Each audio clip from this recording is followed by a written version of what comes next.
narito na naman tayo para sa isang napaka-sweet at nakakakilig na love story nila Kalingap Edu at Ate Viancy. Tulad mo ay aking makilala.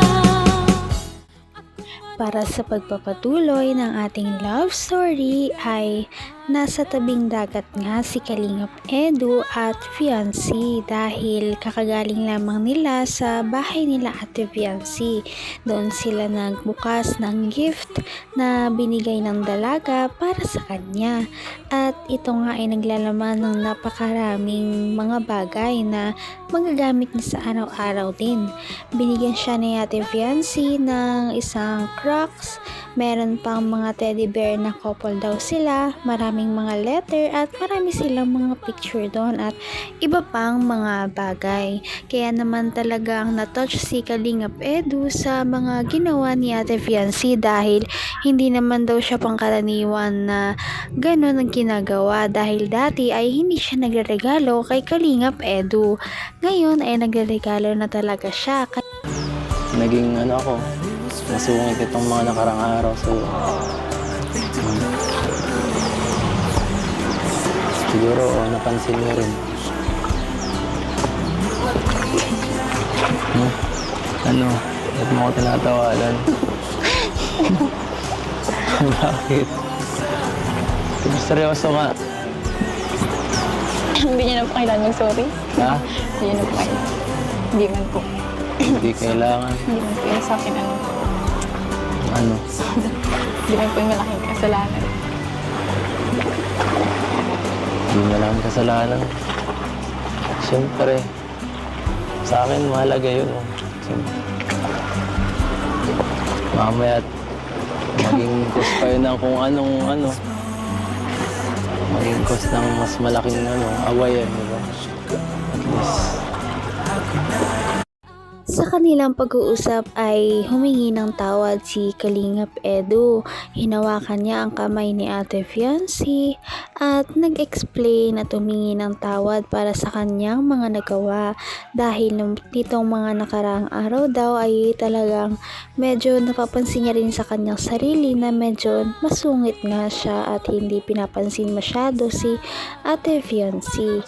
Naintindihan naman iyon ni Ate Viancy dahil nga medyo busy din si Kalingap Edu sa trabaho at mga ini-scout niya. Tapos tumagdag pa daw kasi yung parang issue na umaaligid kay Ate Viancy ang isang lalaki doon sa Cebu trip nila. Yan ay makikita nyo din sa ating nakaraang video. Kaya naman naghingi talaga siya ng sorry kay Ate Viancy dahil hindi naman yun kasalanan ni Ate Viancy. At si Ate Viancy naman ay makikita natin na talagang mapag-unawa. Ba't mo ko tinatawalan? Bakit? Seryoso ka? Hindi niya na po kailangan mag-sorry. Ha? Hindi niya na po kailangan. Hindi man po. Hindi kailangan. Hindi man po yung sa akin Hindi man po yung malaking kasalanan. Hindi na lang kasalanan. Siyempre, sa akin mahalaga yun. Siyempre. Mamaya maging cause pa yun ng kung anong maging cause ng mas malaking awayan, di ba? At least, na lang, at least inayos na. Nabawi ako sa'yo. Nabawi ko, bibigay.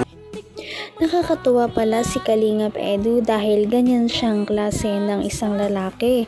Siya yung klase ng tao na ayaw na may kaaway, kaya naman talagang inassure niya muna si Ate Viancy, humingi ng tawad sa kanyang mga nagawa at talagang pinag-uusapan yung mga bagay-bagay na pwedeng makasakit sa kanilang dalawa at yung mga gusto din nila sa isa't isa.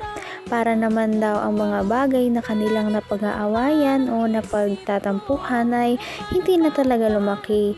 Nakakatuwa naman dahil ang ganitong lalaki ay marunong talaga magdala ng isang relasyon. Kaya naman baka ma-turn on sa kanya si Ate Fiancé at siguro sagutin na siya. Pero hindi pa naman yun mangyayari dahil sabi naman ni Ate Fiancé na hindi pa daw siya pwede ngayon at depende daw yun sa kanyang mga magulang kung ito ay talagang papayagan siya. Do, Ang pira. bondo ko. Ang mundo. Ang buhay. Ang buhay ko.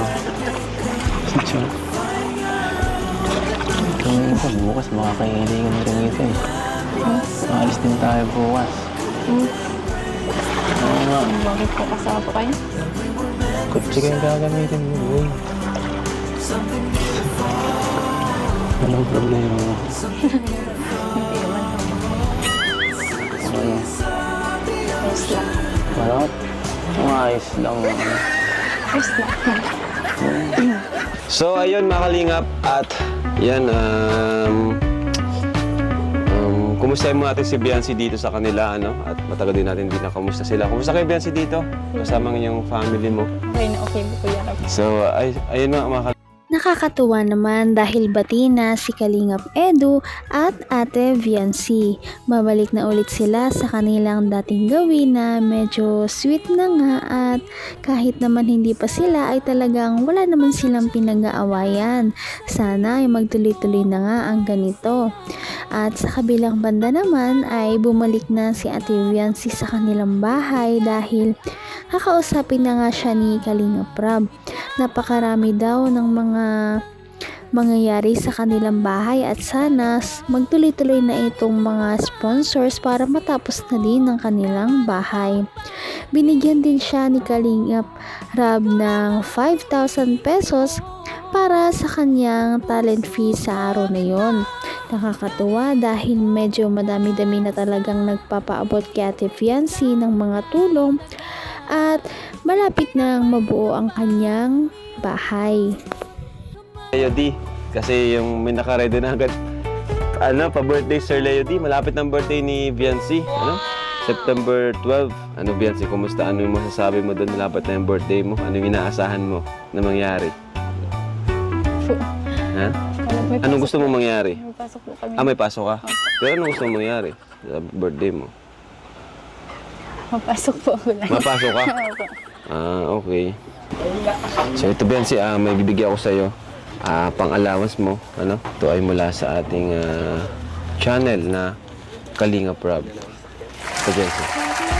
At alam kong kailangan mo rin to sa family mo. Dahil tandaan mong kapatid, di ba? Kumusta din naman kayo kinakapos sa panggastusin sa araw-araw? Hindi man. Hindi naman. Nakuha na lang po ako dun Sa savings mo. Galing. Ito, pandagdag mo na sa mga gastusin niyo. po Kuya Rab. So thank you rin, Biancy, kasi napakabait. Napakagalante talaga ng mga sponsors ni Ate Fiancé. Biruin mo kahit matagal pa ang kanyang birthday ay talagang may nag-sponsor na sa kanya ng mga panghanda niya. May nag-sponsor sa kanya ng 4 na baboy na lechon kaya naman nakaka-excite kung ano ba talaga ang mangyayari sa birthday ni Ate Fiancé.